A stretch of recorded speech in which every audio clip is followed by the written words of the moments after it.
Afternoon, good evening, good night. Welcome back to Shochu'sday number 97 in this ongoing saga of exploration and discovery in Japan of the country's best kept secrets, Shochu and Awamori.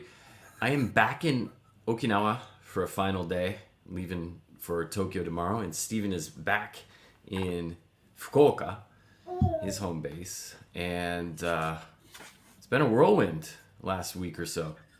Well, for you, it certainly has. I mean, I had the 1 day trip to Miyazaki with you, but you've been Miyazaki, Kagoshima, Okinawa, Just, yeah, a little bit bouncing everywhere. all over the place. Yeah. So, Yep. and America's next. Yeah. So, You're woohoo, international man of man of Awamori. frequent flyer miles. Yeah. So, what's new? uh, well, I mean, it is spring. Had I not been up late on Zoom calls, I might have been more ambitious and gone out and shown everyone the cherry blossoms. Maybe Oh, next year. 'Cause they're in full bloom here now. oh, nice. It's beautiful. Yeah, it's really nice. And they timed the Sakura Matsuri pretty perfectly here in Fukuoka. About 2 days after it started, we reached Oh, peak nice. bloom, and Sometimes and of that works course, out. as you know, different trees bloom at different points, and so we started peak bloom a few days ago, and you know they're still out there if you hunt for them. So it's a nice time of year. You forget how many people live in Fukuoka during the winter because people stay Mm, inside, and right. then the park has been absolutely jammed the last couple of Yeah, days. that was my general feeling last weekend, especially down in Kagoshima. That stuff had kind of it's like, oh wow, I don't remember Kagoshima or Tenmonkan having this amount of activity, at least not over the past 2 years easily. And I Mhm. remember similar comments coming from Miyazaki, how it just felt like, geez, something feels alive again. It's kind of nice. Yeah. I think it's a um, it it was a little slower here maybe, but it seems like people are kind of done with the pandemic, and hopefully that doesn't bite us in the ass. Um, It will. but um, high vaccination rates and a lot of mask compliance has me optimistic that it's not going to get too bad. But yeah, the we'll see. yeah um, yeah you're is the Hanami happening this year? I guess not. Never heard No, anything. not this year again. Yeah, All right, I mean, maybe. it's just, and thank you, Mark, um, for intending to join us a couple of years ago.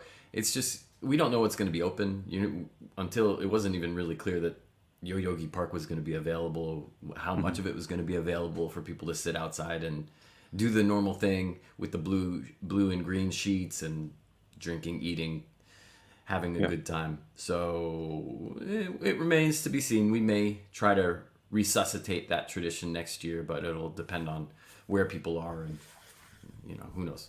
No crystal balls Sure. available apparently.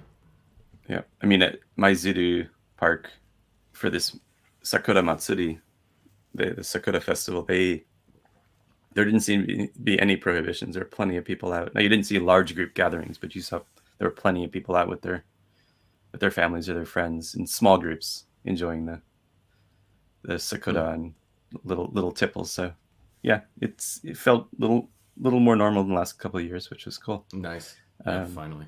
yeah, but yeah, as far as maybe we jump to booze news. Yeah, there's one thing that came up was wine enthusiasts. I'll share my screen. Wine Okay. enthusiasts did a profile of shochu versus soju. Let's see. Oops, I gotta select my screen. Very basic guide. Is it sharing? You see this? Yeah. Yep. So shochu versus soju, a quick guide uh, by Anna Iijima, and basically it gives a pretty brief breakdown between the differences between Korean soju and Japanese shochu, Okay. um, and yeah, so it's I haven't not read a that bad one read. yet. Pretty quick read. I'll drop it in the chats for people to have a look. And Cool. yeah, that was one thing that kind of hit my radar this week was that little bit of love from Wine Enthusiast, which I know we've been trying to get a full-on shochu article with them for a while, so it's nice to see them at least starting to pay attention to the category. Absolutely. And yeah, so it means but when we get you in this widescreen mode, we can see this whole Okinawan living room. That's pretty cool. Yeah, it's actually this is one of the bedrooms. So okay, yeah.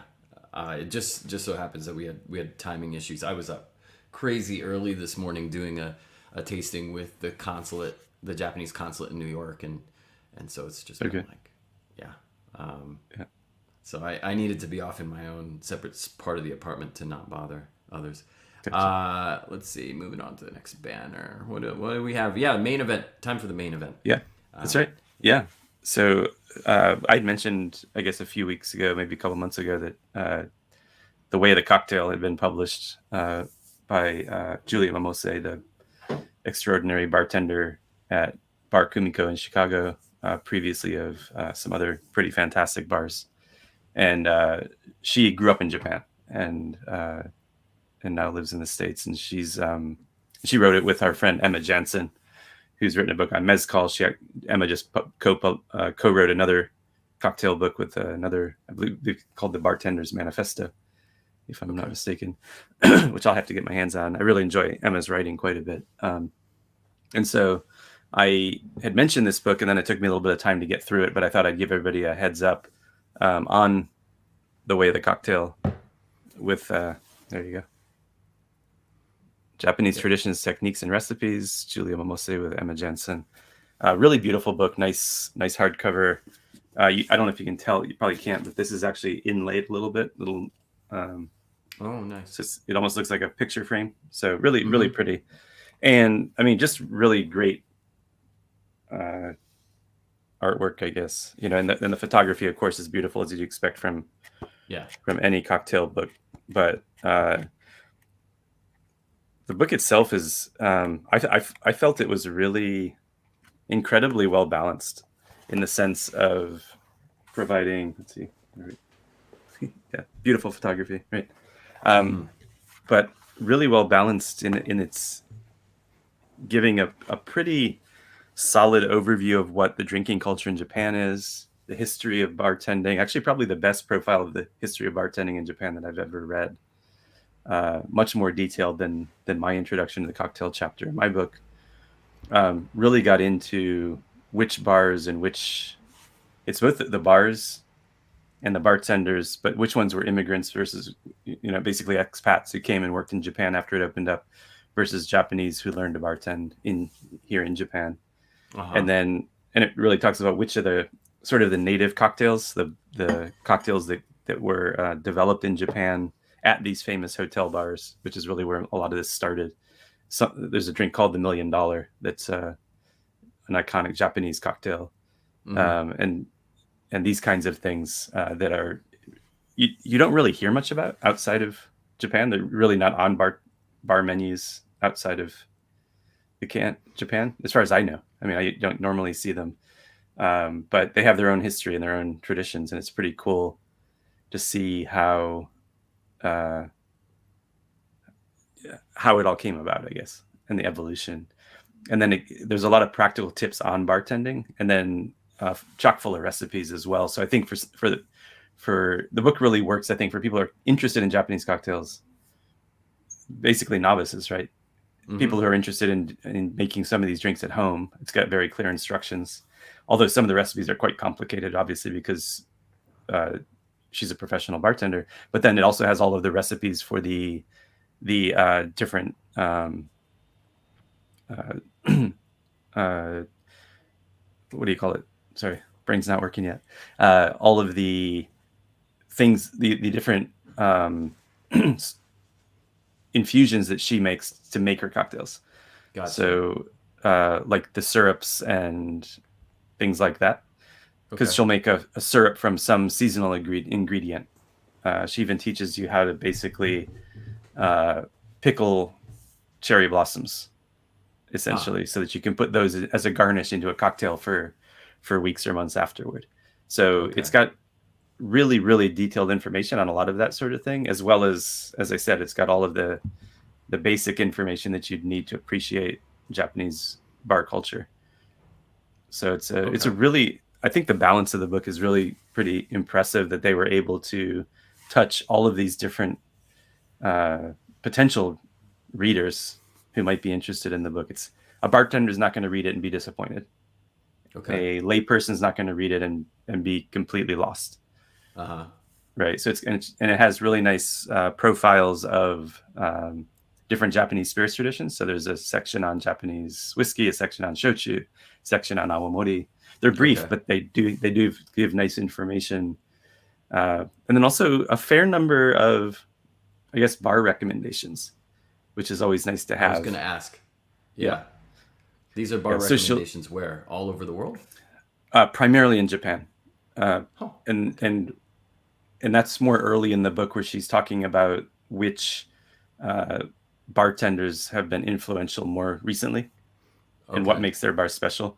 And she really drives home the point that Japanese bars often will be specific to a single cocktail. They'll make you anything, but they're known for one. And when you go there, you should really be trying that one, because the bartenders spent years and years and years perfecting that drink. Yeah. And of course, he's going to be proficient at making anything you want, but he'll make, when you taste that drink from him, it's going to take it to a different level. It's going to really change your mind about that particular cocktail.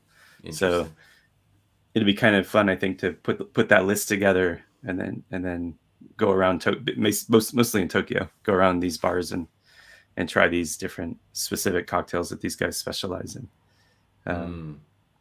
So it was, I was, the introductory chapter had me a little bit worried that it was going to be a little too basic, because it was very Japan 101. But I guess that makes sense, that you would start out with the assumption that the reader knows nothing. Right. But very quickly it moves into much more detailed information, and I think very practical information, but also, of course, very well written with Emma's contribution. So yeah. And then the cocktail recipes themselves are actually broken into the Japanese seasons. So not just the 4 seasons, which of course we all know the 4 seasons, but the micro seasons. I think they break it into 24 different seasons. And so it's the early part, middle part, later middle part, and latter part of each season. Or I guess it's more than that. I guess there's 8. I can't do math. Six. Yeah. So 6 different seasons, and what denotes that season. So it gives that background, what's blossoming, or what's being harvested, what's driving that change in season every couple of weeks here in Japan. And I think that's a really interesting thing to read about. And as somebody who grew up in Kyoto, she has a very unique perspective on that aspect, and it comes out really nicely in the book. So lots of cocktails that I'm curious about making, and lots of cocktails I will never attempt because they seem way too complicated. Got Ramos gin fizz level stuff going on there. Yeah, I don't think I'm ever going to make a cocktail at home that involves a raw egg. It's just not going to happen. As much as I trust Japanese eggs. Yeah. Never had an issue. Not a good idea. Yeah, it sounds great. I don't have a copy of the book yet, which I'm kind of disappointed to admit. I'll try and grab one when I'm in the States next month, I guess. Yeah, and if you do make it to Chicago, then you should definitely visit Bar Kumiko. It's pretty fantastic place. Absolutely. I was there last summer, and it was one of the better meals I've had in the last several years. I mean, the food's great, drinks are great, service is amazing. Very, very. It was interesting because it has a Japanese feel, and yet not. I think it's very accessible for Americans. You go into some like high-end sushi restaurants or other places in the States that are run in a very, very traditional Japanese way, and you can feel, I think for people who aren't familiar with Japan, would feel a little bit confused by how things operate. But Kumiko is completely accessible. Really, really amazing place. So, but with that Japanese touch. Yeah. right? It felt very different walking into it. It's got a calm to it. That's really nice. When you think cocktails, you sometimes think rowdy place like employees only. Yeah, that place is live. Yeah. Yeah, But this is, Katana Kitten has some energy too. it does. But in Kumiko, it's a sit down place. There's no standing. People are dining in the dining room, and then there's seats at the bar, and the food is completely integrated in with the cocktails, and it's a really, really excellent experience. So, highly recommended. Yeah, you're making me want to go to Chicago now. Very cool. Okay, so that's our second book review in the can. We've gone through. The first one was Nicholas Coldicott's Tokyo Cocktails, and now we got The Way of the Cocktail. So we've had 2 cocktail books. I guess maybe next one's on me. I suppose it's my turn next. I don't know what I Probably. should do though. Yeah, Maybe not cocktails. that's true. Maybe not. But there's so I many need to, cocktail books, and there's not a whole lot of that's anything true. else. Right. I mean, there's. I mean, there's even the Oxford Companion to Spirits and Cocktails, right? Cocktails always end up in the spirits conversation. So that's all anybody guess we ever have to wants embrace to it. talk about. I know. Yeah. So I'll have to read the Tokyo Cocktail book. So I did get my copy recently. Haven't cracked it yet though. Lots of other things I want to read. But Sure. we can also go back to some older books and just talk about those. I think it doesn't have to be That's fair too. new It's titles. not a bad idea at all. Yeah, Absolutely. took The Way of Whiskey off the shelf. The basically travel log of Japanese whiskey distilleries. So that may be the next one I talk about. But I'm sure you'll have something interesting. I need to go back to my bookshelf at home in Tokyo and see what I got to review. I'm gonna scoot us over to the newly opened. Sure. What you got? I was on the road for the last 8 days or so I honestly, all my newly opened is in another prefecture. And I left. Yep. Yeah, those are newly opened and newly defeated. I don't think I don't believe I've talked about this, have I? No. Yeah. So I mean, I've talked with you about it, but I don't Yep. think you've talked about it on a live stream before. yeah. So this is just, I think, an example of the power of big distilleries in Japan. This is Wilkinson Gin, which most people know Wilkinson soda. I'm drinking probably- it right now. Wilkinson is much better known, but Wilkinson Gin is a 47.5%. You can see it right there on the front. Gin from Nikka, and it's made with over 10 botanicals. So the 47.5 is basically hitting the sweet spot for cocktails, for gin cocktails. It has the juniper on the nose. It's a little bit light compared to some of the other gins in the market, but works completely fine as a cocktail base. And it's 900 yen on the shelf. Like, how can small gin makers compete at that price point with these big companies? Fortunately, it's a domestic gin. This doesn't export. So yeah, but at 900 yen, that's considerably more expensive. Basically between $8 and $8.50 right now, with the dollar being strong. And it's a very good gin. I mean, it undercuts Beefeater and Tanqueray and all the other gins in Japan. Maybe not.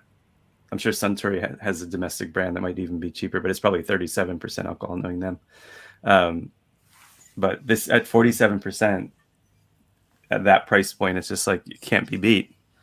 And that's what bartenders are looking for, right? You want something that the price per ounce is pretty low. And this definitely delivers. And it's a fine gin. Obviously, there are going to be gins that are more expressive, whether it gives you more citrus or more of whatever it is you're looking for.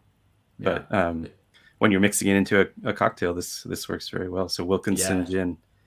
Yeah, you made me a Negroni with it a little over a week ago, and I was like, damn it, it's pretty good. It sucks.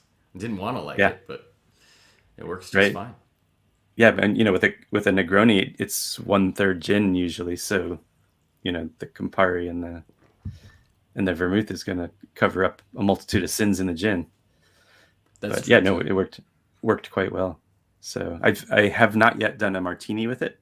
I'll need to do that. But I do like my martini with a nice gin. So maybe that's where it'll lose in a more gin forward drink. But and I think I've made it known before that I'm a fan of a lot that Nika does. I like Sure. among the big Yeah, big whiskey absolutely. makers. I really enjoy their whiskeys. So, but I'd seen this gin on the shelf before. And what's funny, they do sell it actually as a 37 or a 47. Those are the two ABVs Huh. on shelves. So if you want a lower proof gin or a standard proof gin, you can have it either way. There's a lot of 37% spirits in Japan. I've seen it with rum. I've seen it with gin, vodka, whiskey. I think it must be a tax regime thing that's the magic number. But maybe we'll have to look into that, figure out why is 37% a thing. Yeah, that's I never really twigged on that, but it's an excellent question. Yeah, a lot of the I'm sure you've seen it on the bottom shelf of a lot of liquor stores or even grocery stores. You'll get the huge plastic jugs of whiskey, and those are almost, and they're usually a store brand. They look like the huge water bottles that you'd buy in case a storm is coming. Yeah, but they're full of whiskey, and those are usually 37%. So true. I think there's something about that number. That's not even illegal whiskey in most parts of the world. Oh, geez. Yeah, I mean, you can either put it in a cocktail or you can use it to clean the floor. Yep. I distinctly remember when I walked into a standing bar I hadn't been in before here in Fukuoka, and it was right as the emergency was lifting, and things were just coming back to normal. Never been in here before. It doesn't even have a proper Google pin. I just knew where it was because a friend had told me about it. And order a couple of drinks, me and my friend, and the guy decides to pour us a shot, like as a welcome. Oh boy. And he pours the Top Value brand whiskey. Top Value, folks, is like it's if you what would the equivalent be? Imagine that some supermarket chain. What's a Yep. I don't know, Wegmans or something. No, not Wegmans. Yeah, Wegmans probably too nice. It's like a Winn-Dixie or a Piggly Wiggly. Had its own bespoke line of products for everything from toilet paper to it's kind of Kirkland, I guess. Right? It is Kirkland, but it's meant to be more affordable, I think, than Kirkland. Yeah. And so it's called Top Value. I don't think there's an E at the end of value, is there? There's not. It's VALU. And it's just in a lot of supermarkets, and they have more mainstream brands or more branded brands, and then you get Top Value, which is amazing that there's a whiskey too, and it's a big ass jug of whiskey. Like you could exercise. It's a dumbbell basically. With the handle on it and everything. Get your reps in. And the whiskey itself is not good. I can tell you that after that experience. I mean, I didn't shoot it because it was a healthy pour to his credit, but I after I tasted it, I was like, oh boy. So I ordered a glass of soda. Okay. Drank a little bit, poured the whiskey in, gave it a little stir, and then had my highball. Boy. And you can. I bet it was metallic tasting and everything, right? Oh yeah, it wasn't even a good highball. Not recommended. The Top Value whiskey, but I love it. Yeah, I love it. The weird 37% world of Japanese spirits. I think the rum I have here might be 37. Let me see. Oh no, it's proper 40%, but I have seen 7Cs that's 37. I don't know what that's from. I don't know why. Why does it dip to 37? Maybe you're right. Maybe there was at one point there was a tax consideration that was boxing people in at a max of 37. It's definitely an odd ABV, but if you are going to go for the Wilkinson gin, I recommend the 47. Get a proper gin. Yep. Then you don't have to use as much of it. Fantastic. Okay. Well, that was a nice compact Shochu'sday, which I think, which is definitely good for us because we need coffee. And for everyone out there around the world, episode 98, 100 coming up. We need suggestions for what to do for episode 100. So next week, maybe that's a question, an open question we can ask the people to get the juices flowing, and you leverage some creativity on Facebook and YouTube to push us in the right direction. I will be in the States, I believe, at that time when we do episode 100. So we need something good. Absolutely. Figure out a good place to be and show it off, maybe. That could be it. That could be part of it anyway. Yeah. All right. Well, good talking. Cool. And thank you to folks out there. Whether you're watching this live or you're picking this up in the archive, don't hesitate to reach out to Stephen and I on the various platforms, and we can continue these conversations at your leisure. And until episode 98 next week, same time, same place, from both of us here in Japan to all of you out there around the world, a very, very hearty and heartfelt Kanpai. Kanpai.